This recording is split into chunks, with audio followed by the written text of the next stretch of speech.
Financial Survival, sponsored by Discount Gold and Silver Trading. And I'm Melody Cedarstrom, and thank you for joining us this afternoon. It is the 3rd of February, 2010. And once again, thank you for joining us this afternoon. You are listening to Financial Survival. Our telephone number here at Discount Gold and Silver Trading is 1-800-375-4188, 800-375-4188. And I hope all of you that are listening to the program have that number memorized. Anyway, our website is discountgoldandsilvertrading.net. You can listen to the radio program. It's archived there on a daily basis, and other things to read on our website, discountgoldandsilvertrading.net. And questions for the program today. You know where to send them, discountgoldandsilver@yahoo.com. And, of course, if you have any questions regarding your gold and silver coins, you can also use that same email address, discountgoldandsilver@yahoo.com. And many of you that visit the website, I believe there is a link there that you can also email me from the website. So either place, you can get me a note if you so desire. 800-375-4188. Let's look at gold today. Currently looking at gold down $5.30 at 11.09. We have silver down 35 at 16.39. You have platinum down 8 at 15.81. And you have palladium down 6 at 441. So a down day in pretty much everything today. And as Bob had mentioned, was the dollar was up a little bit today, up 0.39 at 79.40. And Robert Chapman from the International Forecaster is joining us today. Good afternoon, Bob. Well, good afternoon. Nice to be here again. And gold tried to go higher very early on, and they took it back down again. And it didn't do bad on the day. I saw small fractions earlier to the downside on the list of shares, and the dollar is desperately trying to gain traction. Each time it goes up, there's lots of sellers to meet it, and I think that's going to continue. I don't see it going anywhere from here. It could, but I don't think so. Well, good. Just trying to think, the offtake in the Middle East in gold went up quite a bit. It was much larger than last year. I forget the figures. It's in the issue that went out this morning, the forecaster. You go in the gold section, you'll see that. There's several links in there as well to commentaries by others. I had a piece in there. I don't know, it was the issue of the last one by Richard Russell. And Richard says that the Dow will go down and test 72.86. And if it's broken, it can go anywhere down to 1,000. Now, coming from Richard Russell, who is not prone to rash statements. Richard's 86 years old. I met him several times. I really don't know him, but he has a long-standing publication, and he's widely followed. And for him to say that, he must see some pretty ominous things, both from a fundamental viewpoint as well as technical. He's a technician, uses the original Dow theory by Charles Dow in other technical analysis. Quite frankly, he's led a long life, and the piece that I put in the forecaster, he said something like, "Why me?" Here I am, 86, and everybody I know is dead. And it's a wonder I didn't get dead along the way. He was a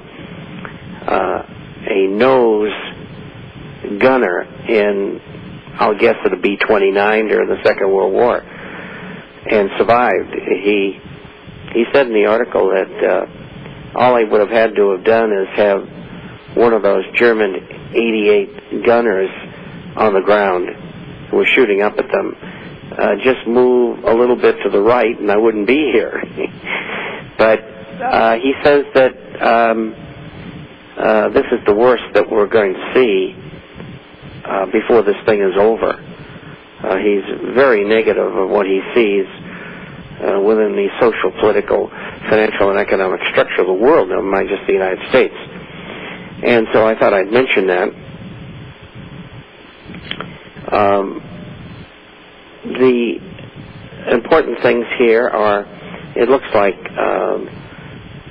within that budget that they are putting forth to be passed by Congress, there's a number of places in there that they're hiding money for specific projects that we don't want, of course. It'll be interesting to see, now that they don't have a majority in the Senate. I think, if I remember correctly, Mr. Scott Brown is going to be sworn in on the 11th. And after that, they won't have the majority, so they can ram anything they want through. And so consequently, the Democrats are not going to have it as easy as they had it previously. And so I think everything that the Democrats, and a combination of Democrats and Republicans, have tried to do in the last year, the first year, which the president was in office, it really hasn't turned out too well for them.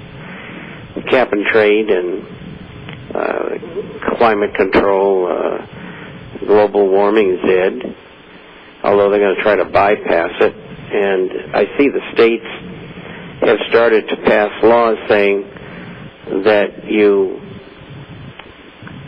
cannot use the carbon tax in our state. Also, I think that the medical plan may not ever get passed. And they dare not bring up the issue of illegal immigration until after the next election. And so it's been a thundering defeat. We've had a little luck along the way, because I certainly don't agree with what I see as far as legislation is concerned. The Democrats, this party of change, has turned out to be every bit as bad, if not worse, than the last two Bush administrations. So, here we got another loser. And so I think that politically the Congress and the president are lame duck. And at the end of the year, in November, I think a lot of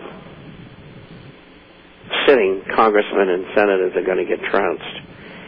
And that's good. And I hope I'm right. And I hope we lose more than half of them. Because it'll take at least 6 months to a year to allow the globalists behind the scenes to capture them financially or find out where they're vulnerable, if you may.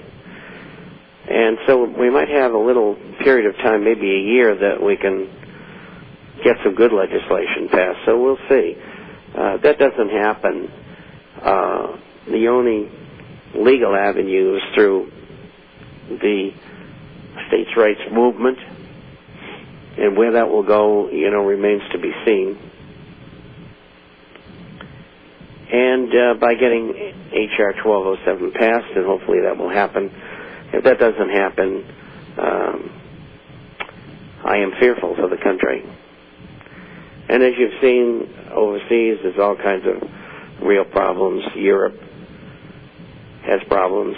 The euro's been under pressure, fell from 150 to 140, more or less.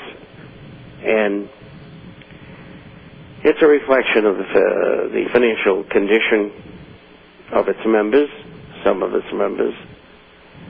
Not very good, to say the least. The finances are sort of in the category of the U.S. I mean, you know, they talk about how bad off Ireland is.